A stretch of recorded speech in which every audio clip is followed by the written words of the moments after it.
DJ Mohammed Abbas. انا فعلا مش هقدر اكون قدامك وما احبكش، انا دلوقتي بحبك اكتر، يا ريتني اصلا ما عرفتكش. انا تعبان موجوع من بعدك، انا صعبان على نفسي بجد. وانا دلوقتي يا جماعه الشير اللي قدامنا ده الزامل زي ما انتم شايفين اهو، ده اير كولد تشيلر. اول ما هتشوفوا كده طبعا اجزاءه سريعا كده قبل ما نبدا. النهارده هنعمل تايم سكيدجول، هنظبط التايمر بتاع البرنامج بتاع التشيلر، ونتعرف على بعض الاخطاء كده اللي بتظهر على الشاشه ونتابعها شويه. ده اول فيديو، وبعد كده هنكمل ان شاء الله. طبعا اجزاء التشيلر لو انت عندك فكره قبل كده، هنا في اول حاجه الكمبريسور اهو، نوعه ايه ده؟ anyway ده سنترفيوجال كومبريسور. وهناك بعد الكمبريسور في تيوب البارل دخلها ميه، مواسير فريون عشان التبادل الحراري. هنا في سنترفيوجال بامب، ووتر بامب. شكلها ايه؟ لو انت قريت عن البامب قبل كده او حبيت تخش على اي فيديو شوف السنترفيوجال بامب بتشتغل ازاي، الموتور بتاعها، انواعه، انواع البامب نفسها. البامب دلوقتي شغاله، ادي البامب، ادي الان وادي الاوت. الالكتريك موتور، كل السبيكيشن بتاعتها بتاع الموتور. البامب نفسها بتبقى موجودة هنا منسوحة طبعا. anyway طبعا نتمنى الهواء ما يبوظش الصوت في الفيديو. بعد كده الاير كول كوندنسر زي ما احنا شايفينه، حرف في فوق اهو. وبعد كده طبعا في الافابيوريتور في الاير هاندلنج يونت. هتمشي كده شويه. دول 2 تشيلر زامل، 2 وحده خارجيه، ودي اي اتش يو. ده اللي قدامكم ده الاي اتش يو، اللي هنا ده الفريش اير فلتر. بنكمل مع المواسير لحد ما مواسير الهواء البارد تنزل تحت. بيبقى فيه الدكت بقى بعد كده نازل على المكان المكيف تحت. نبدأ بقى نروح لللابتوب. قبل ما نخش على البرمجة اوريكم الاول كده فكرة عن مواسير المية. هنا البامبس طالعة، بعد كده تاخد فكرة كده عن الهوك اب بتاع دايرة المية. هنا في بريشر جيج فوق اهي، وبعدين تمشي كده المواسير رايحة على البارل ده اللي هو الانبوب الكبير ده، بيبقى جواه مواسير المية ومواسير الفريون. بيحصل هنا تبادل حراري، بتتبرد بيه المية في العملية دي، وبعدين ترجع تاني على ال AHU. ده الهوك اب البارد ده اللي هو الماسورة الكبيرة اللي قدامنا دي. وبعدين هنا في بريشر جيج، في جيج تانية زئبقي بتاع درجة، ده ترمومتر. وبعدين ده ممكن فلو سويتش متوصل، ده نقطة تحكم طبعا واصلة على كنترول وبعد كده على الديسبلاي، عشان لو في اي حاجة هنا في البريشر في ضغط المية تظهر، درجة الحرارة، الكلام ده كله. بعد كده في هنا محبس سكينة، محبسين.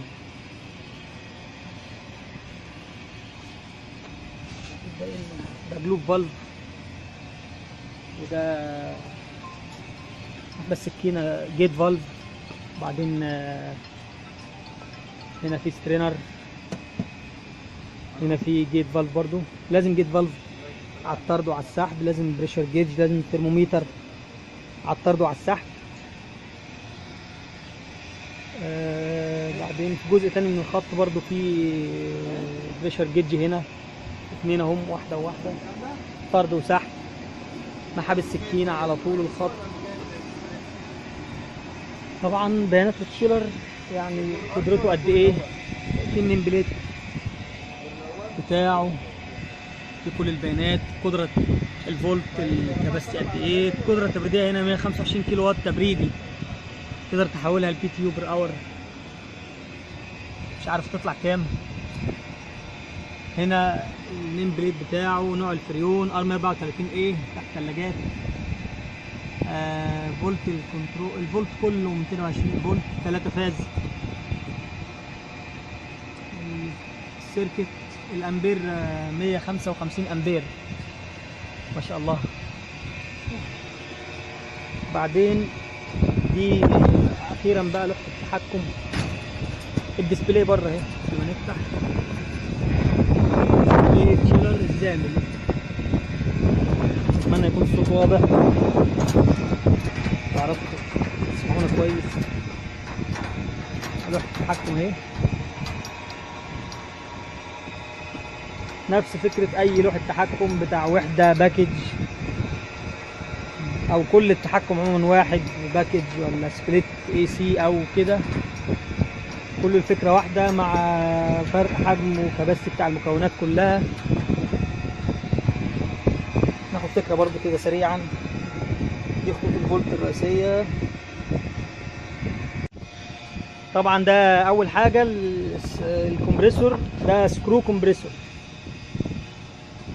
اللي هو عبارة عن، طبعا انواع الكمبريسورات ممكن ترجعها من اي مكان، بس هو السكرو عبارة عن 2 سكرو موازين لبعض، ليهم بيتش مختلفة، ليهم زاوية سلوب كده، الحلقات بتاعتهم بتاعت ثريدد نازلة بسلوب كده مختلف عشان تاخد الشحنة من اول السكرو بحجم كبير، تضغط الفريون جواها، طبعا ده غاز فبيتضغط، يطلع من اخر السكرو كأن ايه انت حشرته ما بين الفريون ما بين الحلقات بتاعة الثريد، فحصل له كومبريشن وطلع من الناحية التانية مضغوط، ضغطه قليل مع نفس الحجم، درجة حرارة قليلة، فطلع بعد كده على الكوندنسر. الكومبوننت بتاع التشيلر هو نفس التشيلر، هو وحدة تكييف باكج، بس انا ببرد الميه. طبعا كلنا عارفين ببرد الميه لان هي بتكتسب البروده في وقت اطول، بتحتفظ بيها وقت اطول، بتفقدها ابطا، فوسط التبريد بتاعي هو الميه. فالموضوع من اول ما بيطلع يعني دايره الكمبريسور، دايره التكييف العاديه بتاعتي، من بعد كده، من بعد مرحله الكمبريسور والكوندنسر، وفي اكسبانشن فالف، وبعد كده في الاي اتش يو اللي بيلف في الدايره كلها. بعد كده الميه هنا، البامبس والهوك اب والمواسير بتاعتها، كل اللي مكمل في كل الدايره العظيمه اللي احنا شايفينها دي قدامنا، كل ده ميه. فعندنا طبعا مشاكل صدى ولازم من فتره للتانيه، ولازم اصلا يكون في منظومه معالجه للميه، على ان مواسير الكوندنسر والإيفابوريتور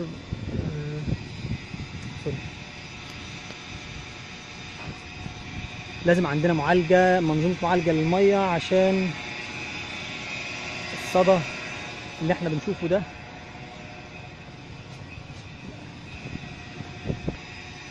طبعا التشيلرز دي عشان تعرفها يعني، هي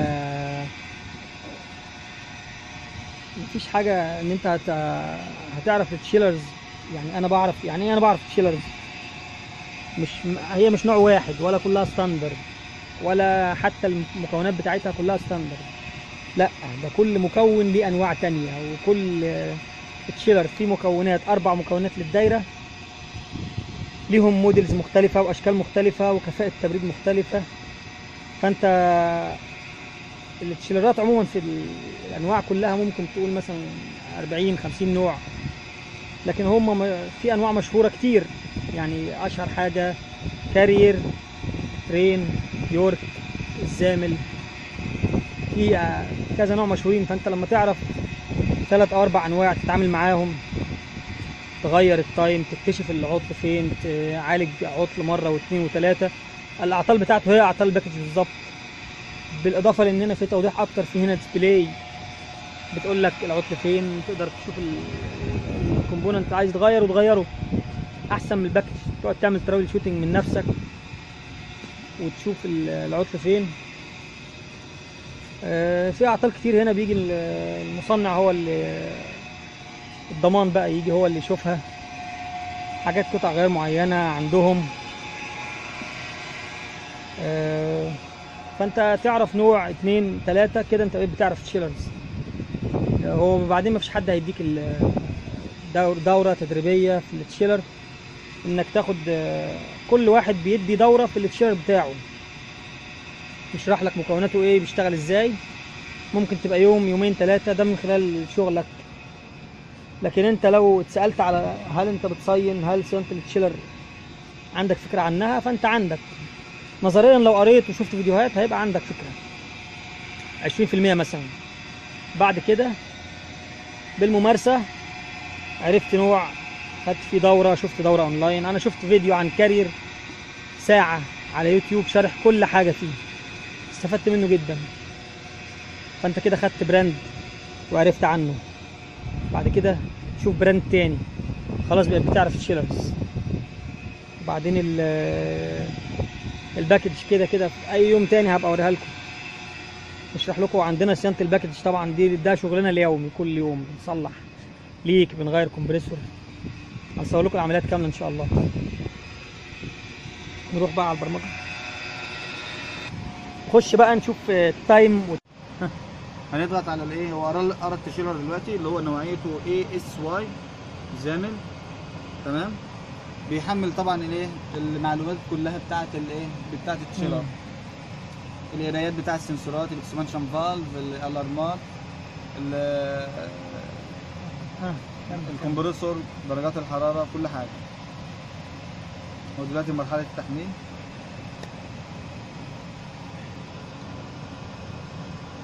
البرنامج ده بنعمل بيه ايه بالظبط؟ البرنامج ده الفانكشن بتاعه ان هو بتاخد منه القرايات السنسورات، السيت بوينت، تقدر تظبط منه السيت بوينت، وتقدر ان انت تظبط منه السكيدول طبعا اللي هو التايمر، يعني امتى تشغل الشيلر وامتى تفصله. السكيدولينج السكيدول بتاعه ممكن تظبطه منه من البرنامج ده. ولو في لوك اوت الارم او اي شيء تظبط بالساعه باليوم، يعني زي ما انت عايز. يوم الاحد يشتغل ساعتين، ممكن تعمل مثلا يوم الجمعه تفصله، ويوم السبت تشغله. تشغله مثلا الصبح وبالليل تفصله. جيت لقيت مثلا في عن طريق السكيدول. بعد كده الاعطال بقى، جيت لقيت في عطل، الاعطال تقدر مثلا تقدر تقرا الاعطال كلها من البرنامج عن طريق الالارمز. بتشوف الايه نوعيه الالارم، وبتبتدي ان انت تعالج المشكله. لازم اعالج المشكله طبعا قبل ما اعمل ريست واشغل واحده تاني. يعني دايما كل الارم وله مشكله معينه بتبحث عليها. دايما الفني يجي يعمل ريست ويشغل. غير انك ممكن تعمل ريست وممكن يشتغل معاك برضو تشيلر، مفيش مشكله. المشكله تيجي تاني، لكن ممكن يقعد نص ساعه شغال او ربع ساعه او ساعه ويرجع لنفس المشكله. لكن احنا دايما بنحب ان احنا نحل المشكله من جذورها. هو المفروض كده، لازم المشكله تتحل.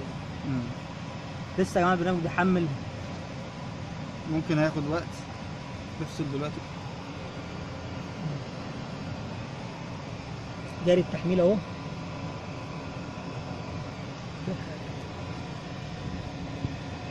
كده واضحه شويه. كده ظهر لنا القرايات بتاعه التشيلر. طبعا فتحت الشاشه هنا قدامنا متقسمه ل4 نوافذ. اول حاجه هنا في ايه؟ ريلي اوت بوتس. ودي القرايات بتاعه الريليهات اللي هي متركبه على كومبرسور طيب بعد كده هنا في ايه؟ وعلى مواسير الفريون سنسور انبوتس. ومواسير الميه. سنسور انبوتس. وهنا المربع الثاني فيه سنسور انبوتس، اللي هو الانبوتس اللي هو الداخل، السنسور الداخل ايه في المواسير قرايه الفريون. السنسور قراية واخد السنسور. ايه من البيانات من المكنه اللي شغاله. ايوه بيديني هنا. لا نكمل طبعا الرابعه دي ايه؟ في سنسورات للفريون بريشر، وفي سنسورات طبعا لدرجات الحراره. كل اي كنترول بوينت في الوحده، اي قرايه سنسور بتظهر هنا. تمام. هنا طبعا الانالوج اوتبوتس، حتى قرايه الامبير. طيب هنا برضو المربع كده. رقم 3 دوت الانالوج اوتبوتس قاري لي فقط كده اللي هو ايه، اللي هو Expansion الاكسبانشن فالف. طبعا ده سيستم واحد، كومبرسور واحد، ففي طبعا اكسبانشن فالف واحد.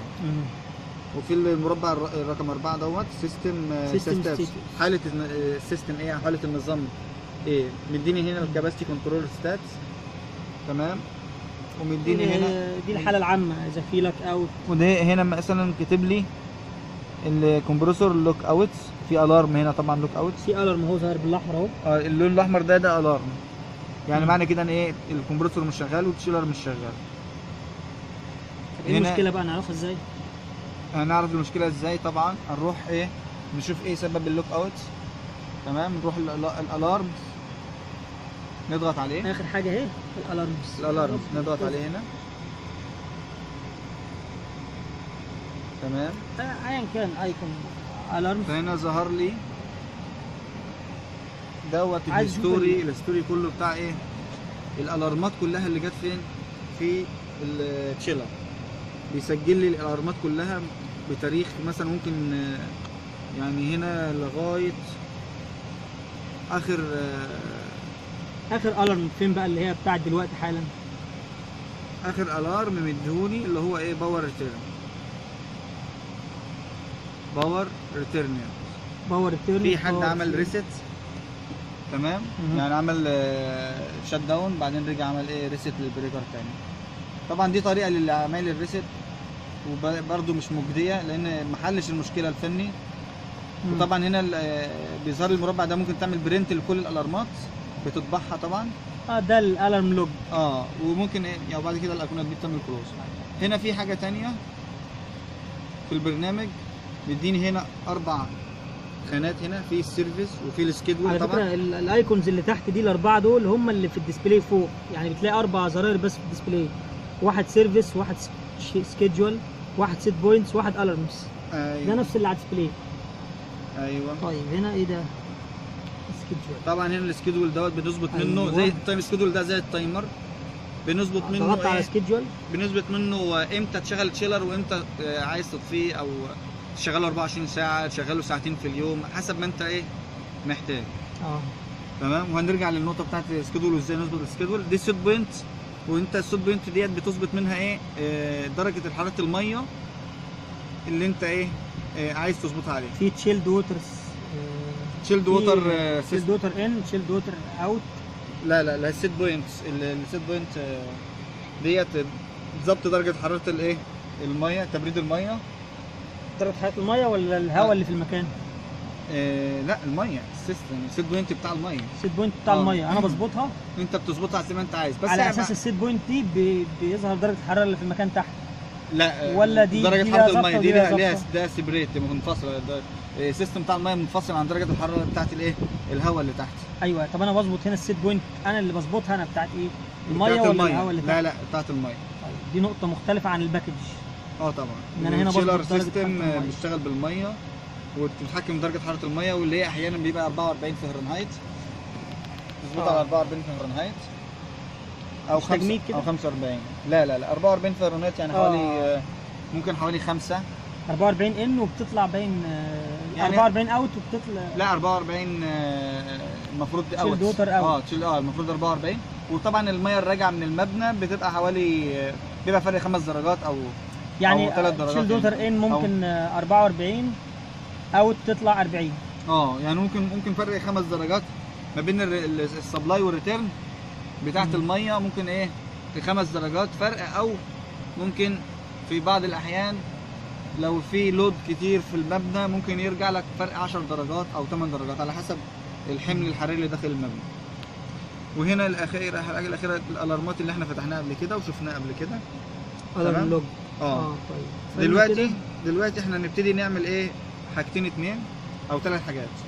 اول حاجه هنظبط ايه؟ السكيدول، وازاي نظبط السكيدول. تاني حاجه السيت بوينتس بتاعت الميه ازاي نظبطها. وتالت حاجه ازاي ان انت تعمل ريست من البرنامج نفسه، لان في بعض الاحيان الديسبلاي بورد بتاع الشيلر بيبقى فيه بعض الزراير ايه مش شغاله زي الانتر. وطالما الزرار بتاع الانتر مش شغال في الديسبلاي بورد، فتضطر لازم توصل ايه الديسبلاي بورد بالبرنامج دوت على اللابتوب وتعمل ايه ريست من البرنامج نفسه. طيب يلا بينا الاول لان ممكن هنا طب التايم ادجست ما كانش قابل ليه بقى؟ احنا عملنا ايه؟ التايم ادجست ما كانش قابل لان هنا في ايقونه مكتوب عليها فيو اونلي، بتتك عليها بيظهر لك ايه طيب الباسورد بتاع الباسورد لازم تخش الباسورد، والباسورد هنا 1 2 3 4. طيب على حسب ما انت بتظبط الباسورد يعني. هنا تايم اون 3 4 دي 3 طبعا صباحا لان 3 صباحا. والتايم اوف 16 اللي هي يعني مع 16 يعني الساعه 4 مساء بيفصل. وبعد كده يرجع يشتغل امتى؟ الزيرو دوت معناها ايه؟ امتى؟ الساعة 12 بالليل.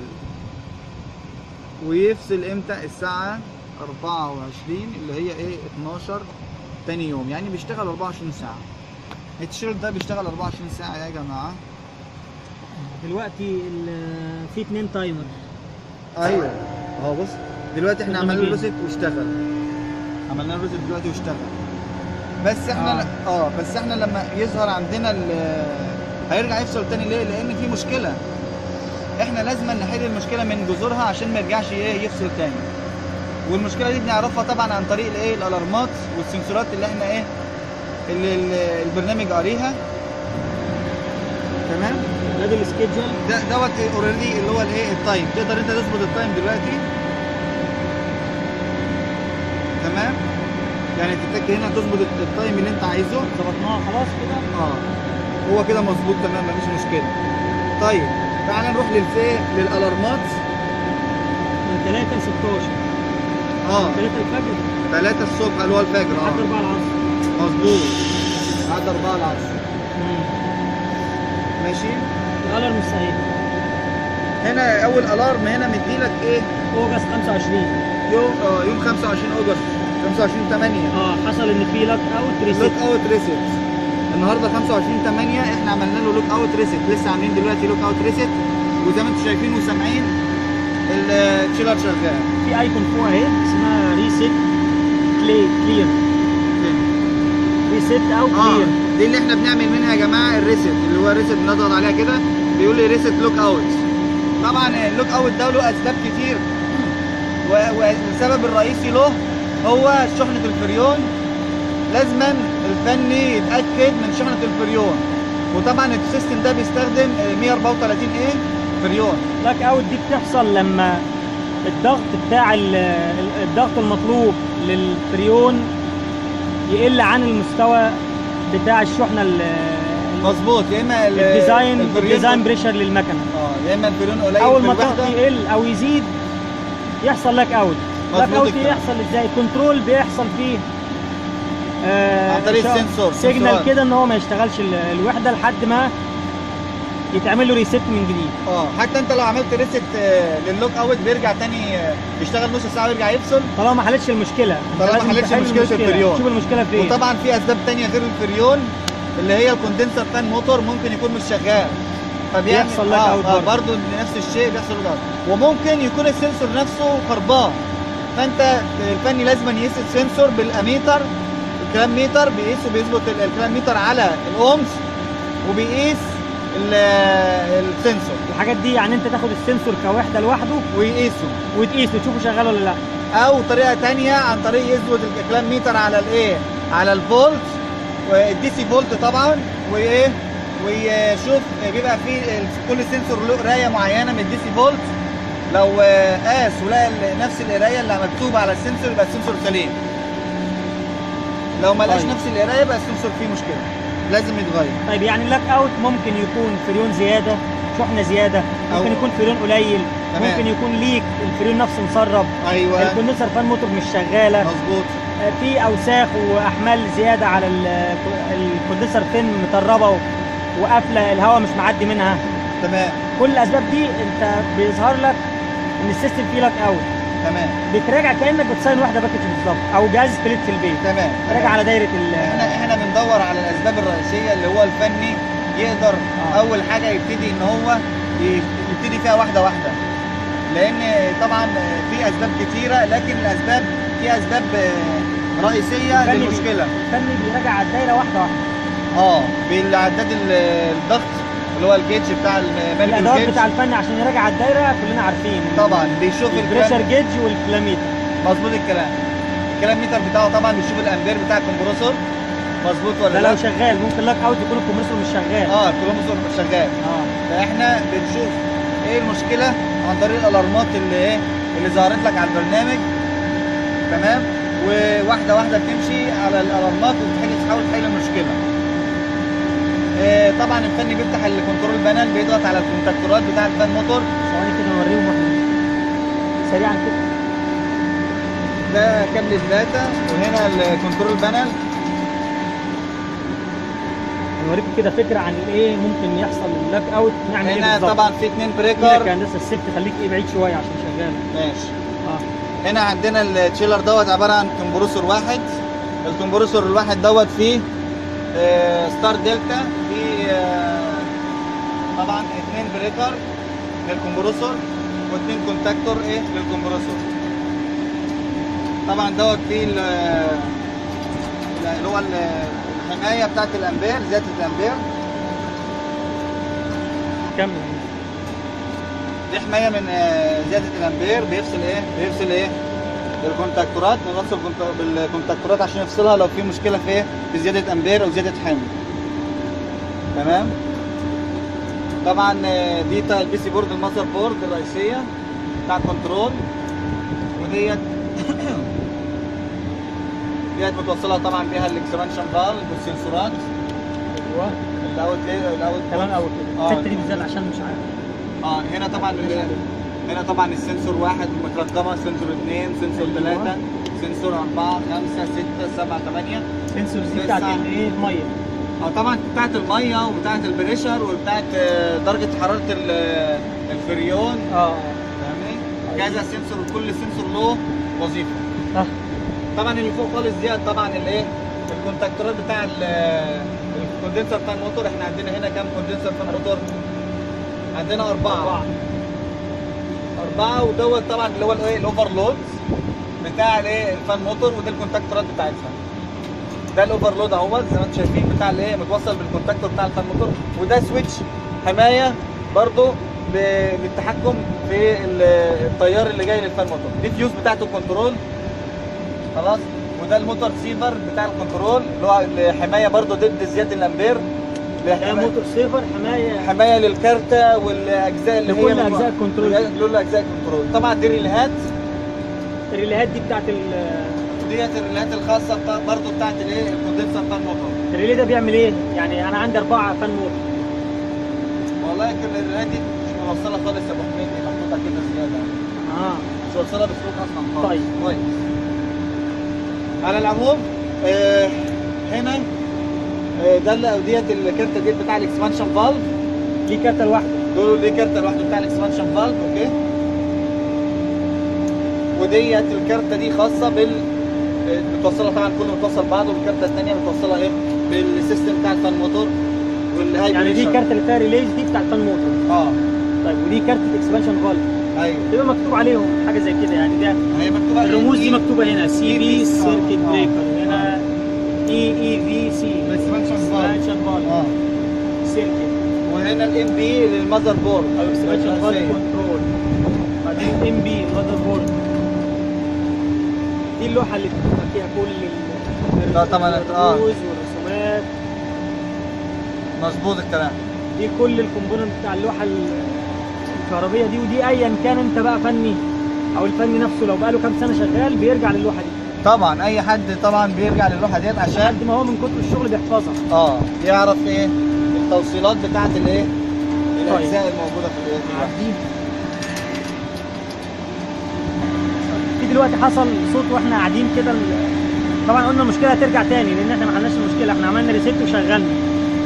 فدلوقتي حصل سمعنا صوت كده في محبس هنا بيفتح ويقفل، عمل صوت. فدلوقتي الصوت ده جه منين؟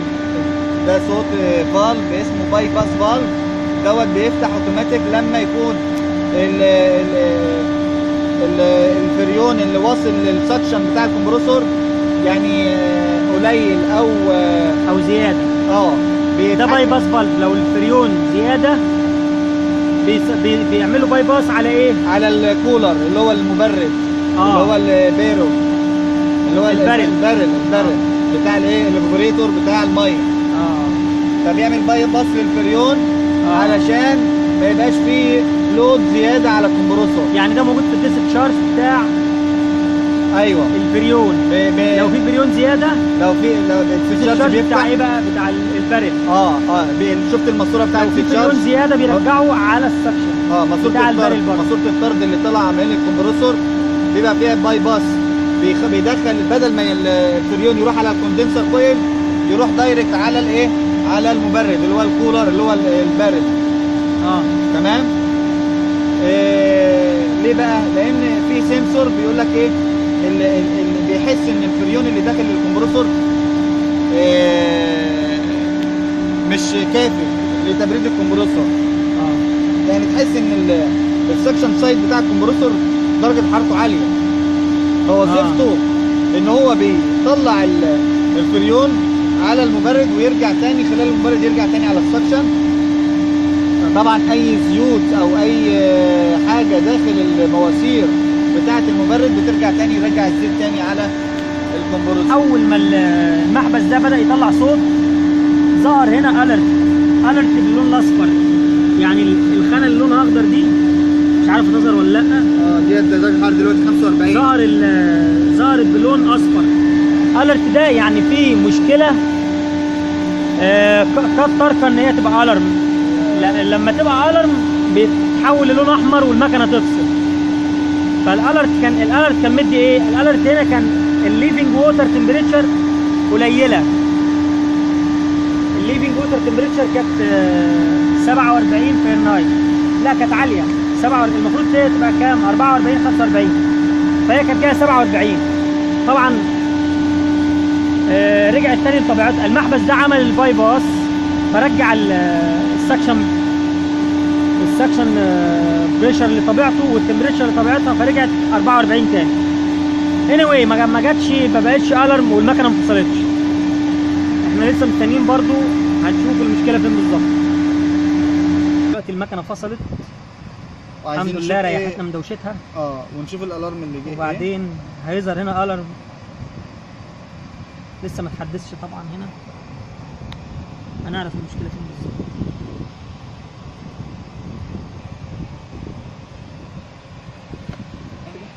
هنا في ايه؟ هنا في حاجه اسمها ستيب ديلي. لما الكمبريسور لما المكنه كلها تفصل لاك اوت او اي يرجع تشتغل تاني بعد ايه؟ عدد الثواني من الثواني بيعد دلوقتي ب 66 ثانيه. بعد كده هيقوم تاني يشتغل لوحده. لسه الالارم ما ظهرش على الالارم لوج. دلوقتي المشكله ظهرت اهي. احنا طبعا لسه ما اتحدثتش في الالارم لوج، بس احنا دخلنا على قائمه السنسور. ثانيه ولا اتحدثت؟ تعال نشوف كده الالارمات كده ظهرت. هنحدث اللوج هنشوف ظهر ايه. كده الالارمات ظهرت مارش 20. لا لسه ازاي هنا دلوقتي يا جماعه احنا ايه عرفنا المشكله فين، بس مش من الالارم لوج لان لسه ما اتحدثش. هنا في السنسور انبوت، الويندو بتاع السنسور اللي قلنا لكم عليها قبل كده. ممكن ما تكونوش شايفين حاجه بس الويندوز اهي على حسب ما انا شايف كده واضحه. هنا السكشن بريشر، السكشن بي اس اي ظاهر ان هو اخر حاجه في قرايه السنسور 38 قاري 38 بي اس اي. طبعا احنا عارفين ان السكشن وحدات تكييف عموما، او لو ار 134 بيبقى قاري مثلا 50 60. لا بيبقى المفروض 30 او 32 35 30 او 32 ده عشان الفريون ده زياده شويه. 134 هنا قاري 38 37. ايوه طبعا السكشن بريشر عالي، عايز يتعمل له ريليز شويه الفريون كده الشحنه زياده، عايزه يتعمل ريليز لجزء من الشحنه تتظبط، يعني فريون ادجستد. تمام. دي المشكله الرئيسيه هنا النهارده اللي ظهرت معانا. طبعا في ناس كتير بتقول ان ده شغل الفني، وانا مش هاخد الجهاز واقعد اطلع اكتشف الوحده العطل فين ولا اتابعه ولا احل المشكله اصلا. بس لازم طبعا ده شغل الفني، بس انت لازم تكون عارفه. يعني الفني ممكن يجي يقول لك انا ظهر معايا كذا، فانت تعرف ازاي؟ لازم تطلع معاه عند الوحده وتشوف المشكله فين، هل هو كلامه صح ولا غلط. لازم كلامك مع الفني ان انت يثبت لك، يوري لك الحاجه دي. كومبريسور جراوند، طب اوريه ان هو جراوند ولا لا؟ فين قرايه الكمبريسور؟ عايز اشوفه بنفسي، اشوفه باظ ولا لا. بس انت بتتابع الفني بعد ما بيكتشف الحاجه العطل فين ولا يشوف فين. نعتذر يا جماعه عن جوده الفيديو وعن الصوت المزعج، حاولنا نوصل لكم النهارده معلومه على قد ما نقدر. ان شاء الله هنكمل فيديوهات تانية، وربنا يعيننا في الحر ده. كوبايه شاي بقى.